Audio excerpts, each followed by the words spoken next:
जय श्री कृष्णा। राधे राधे। आज आप लोग सुनेंगे फाल्गुन मास कृष्ण पक्ष की एकादशी व्रत कथा। धर्मराज युधिष्ठिर बोले, हे जनार्दन, फाल्गुन मास के कृष्ण पक्ष की एकादशी का क्या नाम है तथा उसकी विधि क्या है? कृपया करके आप मुझे बताइए। श्री भगवान बोले, हे राजन, फाल्गुन मास के कृष्ण पक्ष की एकादशी का नाम विजया एकादशी है। इसके व्रत के प्रभाव से मनुष्य को विजय प्राप्त होती है। यह सब व्रतों के उत्तम व्रत है। इस विजया एकादशी के महात्म के श्रवण व पठन से समस्त पाप नाश हो प्राप्त हो जाते हैं। एक समय देवर्षि नारद जी ने जगत पिता ब्रह्मा जी से कहा, महाराज, आप मुझे से फाल्गुन मास के कृष्ण पक्ष की एकादशी विधान कहिए। ब्रह्मा जी कहने लगे कि हे नारद, विजया एकादशी का व्रत पुराने तथा नए पापों को नाश करने वाला है। इस विजया एकादशी की विधि मैंने आज तक किसी से भी नहीं कही। यह समस्त मनुष्यों को विजय प्रदान करती है। त्रेता युग में मर्यादा पुरुषोत्तम श्री रामचंद्र को जब 14 वर्ष का वनवास हो गया, तब वे श्री लक्ष्मण तथा सीता जी सहित पंचवटी में निवास करने लगे। वहाँ पर दुष्ट रावण ने जब सीता जी का हरण किया, तब इस समाचार से श्री रामचंद्र जी तथा लक्ष्मण अत्यंत व्याकुल हुए और सीता जी की खोज में चल दिए। घूमते घूमते जब वे मरना सन्य जटायु के पास पहुँचे, तो जटायु उन्हें सीता जी का वृतांत सुनाकर स्वर्ग लोक चला गया। कुछ आगे जाकर उनकी सुग्रीव से मित्रता हुई और बाली का वध किया। हनुमान जी ने लंका में जाकर सीता जी का पता लगाया और उनसे श्री रामचंद्र जी और सुग्रीव की मित्रता का वर्णन किया। वहाँ से लौटकर हनुमान जी ने भगवान राम के पास आकर सब समाचार कहे। श्री रामचंद्र जी ने वानर सेना सहित सुग्रीव की संपत्ति से लंका को प्रस्थान किया। जब श्री रामचंद्र जी समुद्र से किनारे पहुँचे, तब उन्होंने मगरमच्छ आदि से युक्त उस अगाध समुद्र को देखकर लक्ष्मण जी से कहा कि इस समुद्र को हम किस प्रकार से पार करेंगे। श्री लक्ष्मण ने कहा, हे पुराण पुरुषोत्तम, आप आदि पुरुष हैं, सब कुछ जानते हैं।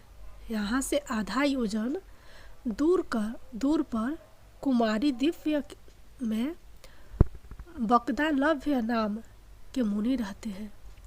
उन्होंने अनेक ब्रह्मा देखे हैं। आप उनके पास जाकर इसका उपाय पूछिए।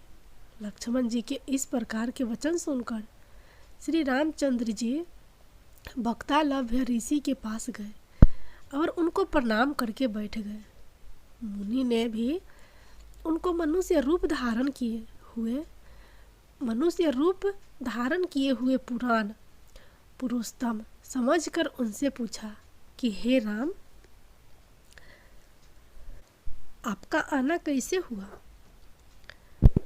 रामचंद्र जी कहने लगे कि हे ऋषि, मैं अपनी सेना सहित यहाँ आया हूँ और राक्षसों को जीतने के लिए लंका जा रहा हूँ। आप कृपया करके समुद्र पार करने का कोई उपाय बतलाइए। मैं इसी कारण आपके पास आया हूँ। बकदालभ्य ऋषि बोले कि हे राम, फाल्गुन मास के कृष्ण पक्ष की एकादशी का उत्तम व्रत करने से निश्चय ही आपकी विजय होगी। साथ ही आप समुद्र भी अवश्य पार कर लेंगे।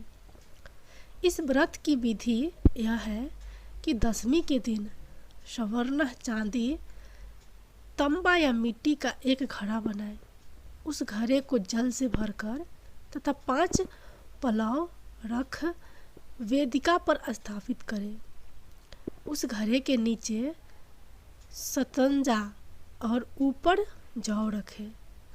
उस पर श्री नारायण भगवान की स्वर्ण की मूर्ति स्थापित करे। एकादशी के दिन स्नान आदि से निवृत्त होकर धूप दीप नैवेद्य नारियल आदि से भगवान की पूजा करे। तत्पश्चात घड़े के सामने बैठकर दिन व्यतीत करे और रात्रि को भी उसी प्रकार बैठे रहकर जागरण करे।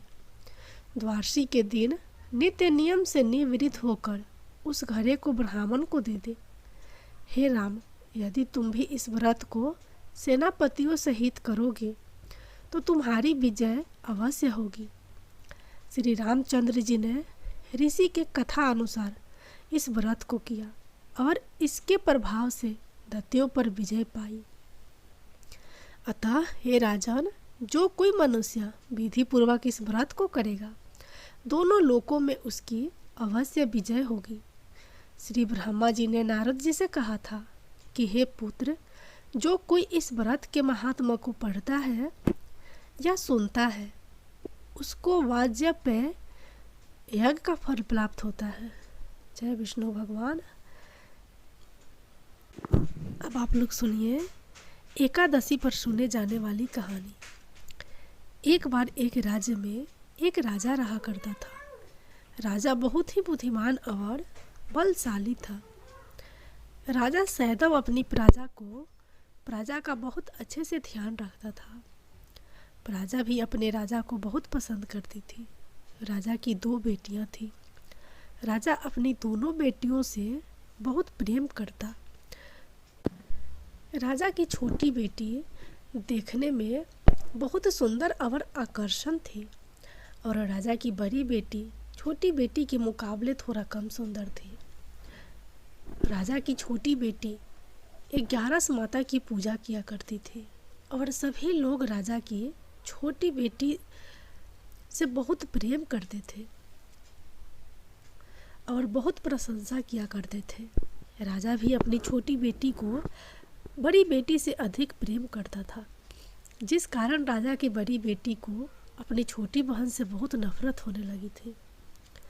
राजा की दोनों बेटियां जब बड़ी हो गई, तब एक पड़ोस राज्य में रहने वाला राजकुमार राजा की बड़ी बेटी के लिए रिश्ता लेकर आया। लेकिन जैसे ही उस राजकुमार की नज़र राजा की छोटी बेटी पर पड़ी, तो वह राजकुमार राजा की छोटी बेटी पर आकर्षण हो गया और उससे पहली नज़र में प्रेम कर बैठा। उस राजकुमार ने राजा की बड़ी बेटी के साथ विवाह करने से मना कर दिया और उसने राजा से कहा कि मैं आपकी छोटी बेटी से विवाह करना चाहता हूँ। जिसके बाद राजा की बड़ी बेटी यह देखकर अपनी छोटी बहन से बहुत क्रोधित हो गई और राजा की बड़ी बेटी ने अपनी छोटी बहन को अपना सबसे बड़ा दुश्मन मान लिया। राजा की बेटी ने अपनी छोटी बहन से बदला लेने का निर्णय लिया, जिसके लिए उसने अपनी छोटी बहन को जान से मारने का प्लान बनाया। राजा की बड़ी बेटी ने अपनी छोटी बहन को मारने के लिए सबसे पहले एक लड्डू में जहर मिलाकर अपनी छोटी बहन को दे दिया और उसको लड्डू खाने के लिए कहा। लेकिन लड्डू खाने के बाद भी छोटी बहन को कुछ नहीं हुआ। बड़ी बहन यह देखकर बहुत आश्चर्यचकित हो गई, लेकिन बड़ी बहन ने हार नहीं मानी और उसने जब रात में छोटी बहन अपने कमरे में सो रही थी, तब एक मटके में सांप रखकर उसे उसके कमरे में छोड़ दिया। लेकिन सांप भी छोटी बहन का कुछ नहीं कर पाया। जिसके बाद बड़ी बहन ने अपनी छोटी बहन से कहा कि चलो हम लोग कुएं में से पानी भर कर लाते हैं। जिसके लिए वह अपनी छोटी बहन को पानी भरने के बहाने कुएं के पास ले गई और उसने अपनी छोटी बहन को कुएं में धक्का दे दिया। लेकिन छोटी बहन को तब भी कुछ नहीं हुआ, क्योंकि हर बार 11 माता उसकी रक्षा कर रही थी और उधर बड़ी बहन अपने सारे प्रयासों के बाद असफल हो रही थी, जिससे वह बहुत क्रोधित होती जा रही थी। फिर उसने अपनी छोटी बहन के पास जाकर उससे खुद ही पूछा कि मेरी छोटी बहन, तुमको पता है भगवान ने सबकी मृत्यु एक निश्चित समय पर लिखी है, और कैसे तुम्हारी मृत्यु होगी क्या तुम जानती हो? तब छोटी बहन ने अपनी बड़ी बहन को बताया कि हाँ, मैं तो जानती हूँ मेरी मृत्यु कैसे होगी। छोटी बहन से यह सुनकर बड़ी बहन मन ही मन बहुत प्रसन्न होने लगी, और उसने अपनी छोटी बहन से कहा कि तो मुझे अपनी मृत्यु का राज बताओ।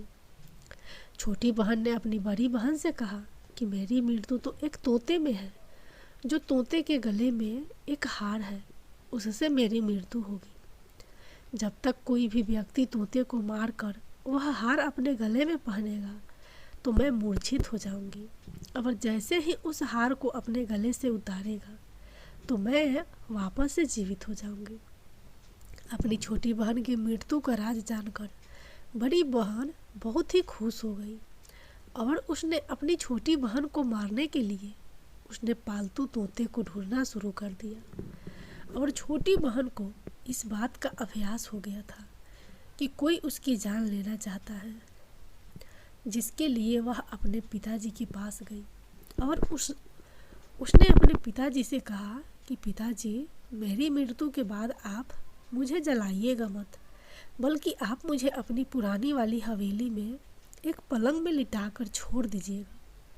अपनी छोटी लड़की की यह बात सुनकर राजा बहुत आश्चर्यचकित हो गए। राजा ने अपनी छोटी बेटी से पूछा, बेटी, तुम ये क्या कह रही हो? तब राजा की छोटी बेटी ने बताया, पिताजी, समय किसी के लिए नहीं रुका है, कब क्या हो जाए किसी को कुछ पता नहीं है। और फिर राजा ने अपनी छोटी बेटी से कहा कि तुम ऐसी बातें क्यों कर रही हो? 2-3 दिन में तुम्हारा विवाह है। लेकिन छोटी बेटी ने अपने पिताजी को ऐसा करने पर मजबूर कर दिया और उनसे वचन ले लिया। राजा ने भी अपनी छोटी बेटी की बात स्वीकार कर ली, और 2-3 दिनों के बाद जब शादी का समय आया तब राजकुमार बारात लेकर घर आया, और राजकुमार और राजा की छोटी बेटी का विवाह शुरू हो गया। जैसे ही राजा की छोटी बेटी राजकुमार के साथ फेरे लेना शुरू करती है तो उसकी बड़ी बहन अपनी छोटी बहन के कमरे में जाकर उसके तोते को पकड़ लेती है और उसको जान से मार देती है। तोते के गले में जो हार था उसको अपने गले में धारण कर लेती है। जैसे ही बड़ी बहन उस हार को अपने गले में धारण करती है तो उधर छोटी बहन 3.5 फेरे ले पाती है और वहीं पर बेहोश होकर गिर जाती है। जिसके बाद राजा ने बड़े बड़े दर्द हाकिमों को बुलवाया और अपनी छोटी बेटी का इलाज करने के लिए कहा। राजा की बात सुनकर वैद्य ने छोटी बेटी को जब चेक किया तो राजा को बताया कि आपकी बेटी ना तो जीवित है और ना ही मरी हुई है। यह मैं ऐसा पहली बार देख रहा हूँ। राजा ने वैद्य और हाकिम को यह बात बाहर बताने से मना कर दिया और उनको कहा कि अगर तुमने यह बात किसी को बाहर बताई तो हम तुम्हें फांसी दे देंगे। राजा ने अपनी छोटी बेटी को पुराने महल में जाकर एक पलंग में लेटा दिया और वहाँ पर कुछ सैनिक को तैनात कर दिया। वापस अपने महल पर आ गया। राजा की बड़ी बेटी अपने पिताजी के पास आई और कहने लगी कि पिताजी, अगर यह शादी संपन्न नहीं हुई तो आपकी इज्जत का क्या होगा? आप कहे तो मैं आपकी इज्जत बचाने के लिए राजकुमार से शादी करने के लिए तैयार हूँ। जिसके बाद राजा ने अपनी बड़ी बेटी की बात मान ली और राजा ने बड़ी बेटी को छोटी बेटी के कपड़े पहनाकर मंडप पर भेज दिया। लेकिन राजकुमार यह जान गया कि यह राजा की छोटी बेटी नहीं है बल्कि राजा की बड़ी बेटी है। लेकिन जब राजकुमार ने शादी करने से मना किया तो सभी लोगों ने राजकुमार को विवश करके राजा की बड़ी बेटी से बचे हुए फेरों को संपन्न करा दिया और विवाह करवा दिया। जिसके बाद राजकुमार राजा की बड़ी बेटी को अपने महल ले गया। राजकुमार राजा की बड़ी बेटी से ना तो बात करता था, ना ही उसको पसंद करता था और ना ही उसके आसपास भटकता था। और राजकुमार ने यह फैसला लिया था कि वह अपनी प्रेमिका को ढूंढ कर रहेगा और यह जान कर रहेगा कि उसके साथ हुआ क्या है। एक दिन राजकुमार अपने घोड़े पर सवार होकर राजा के पुराने महल के पास पहुंच गया, जहां पर उसने कुछ सैनिकों को देखा। महल के पास पहुंचकर राजकुमार ने जब महल को ध्यान से देखा तो वह समझ गया कि यह तो हमारे ससुर जी का महल है। तब राजकुमार ने सैनिकों से पूछा, तुम लोग यहाँ क्या कर रहे हो? और इस महल के अंदर उस पलंग में कौन लेटा है? जिसके बाद सैनिकों ने बताया कि यहाँ पर राजा की छोटी बेटी लेटी है। यह सुनकर राजकुमार बहुत प्रसन्न हो गया और वह तुरंत अपनी प्रेमिका के पास पहुँच गया और उसकी सेवा करने लगा। जैसे ही रात हुई तो राजा की छोटी बेटी उठ खड़ी हो गई। राजकुमार यह देखकर बहुत खुश हो गया और उसने अपनी प्रेमिका से पूछा कि तुम यहाँ क्या कर रही हो? तुम मेरे साथ मेरे घर चलो। राजा की छोटी बेटी ने राजकुमार को सारी बातें बता दी कि मेरी जान एक तोते में बसी थी और मैंने यह बात सिर्फ अपनी बड़ी बहन को बताया था और मुझे पता है कि उसने ही मुझे मारने का प्रयास किया है। उसके पास एक हार है जिसको वह सुबह पहन लेती है और रात को उतार देती है।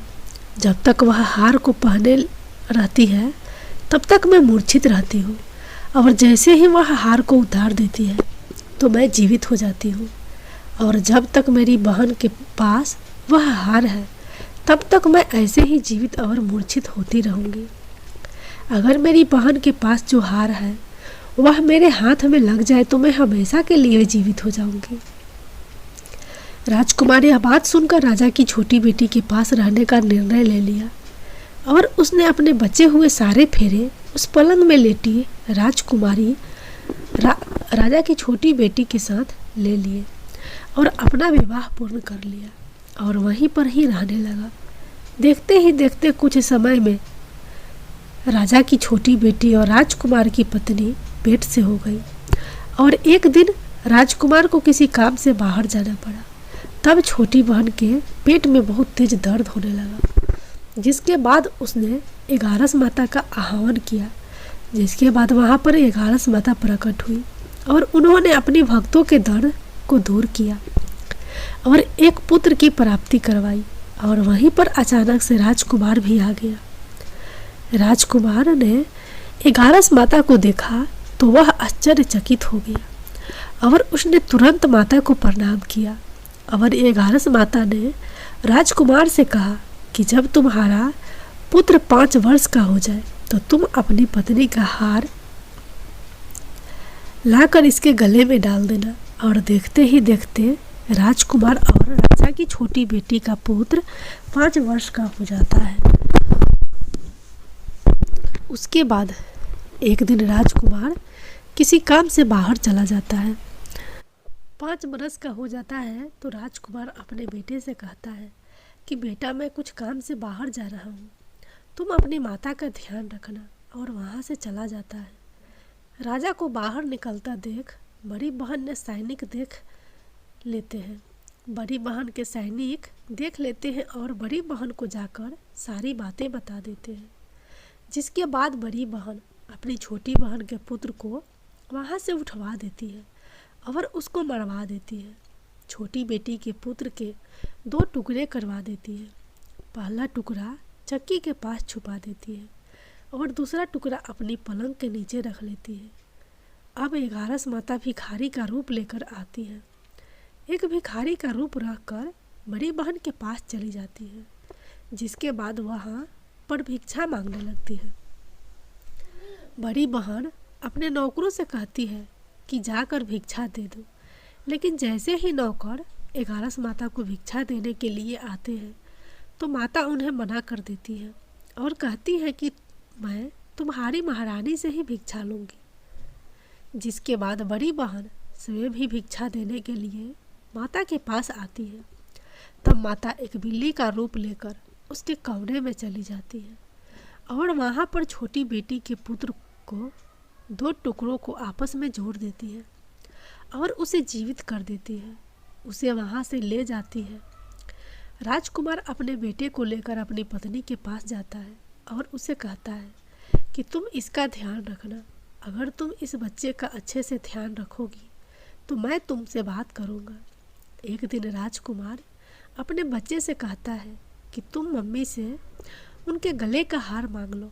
जिसके बाद राजकुमार का लड़का अपनी मम्मी के पास जाता है और कहता है कि मम्मी, मुझे तुम्हारा हार चाहिए जो तुमने गले में पहन रखा है।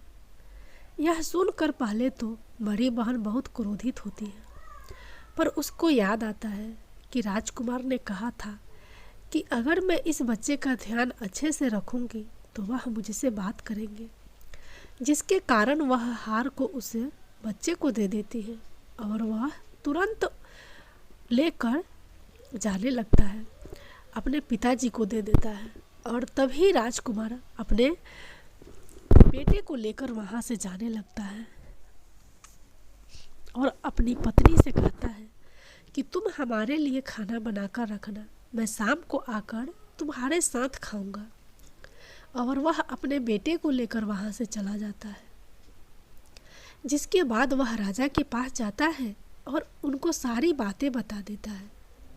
राजा अपनी बड़ी बेटी की यह करतूत सुनकर बहुत क्रोधित होते हैं और अपनी परवरिश पर ही दोष देने लगते हैं और राजकुमार को अपनी छोटी बेटी के साथ रहने के लिए आदेश देते हैं।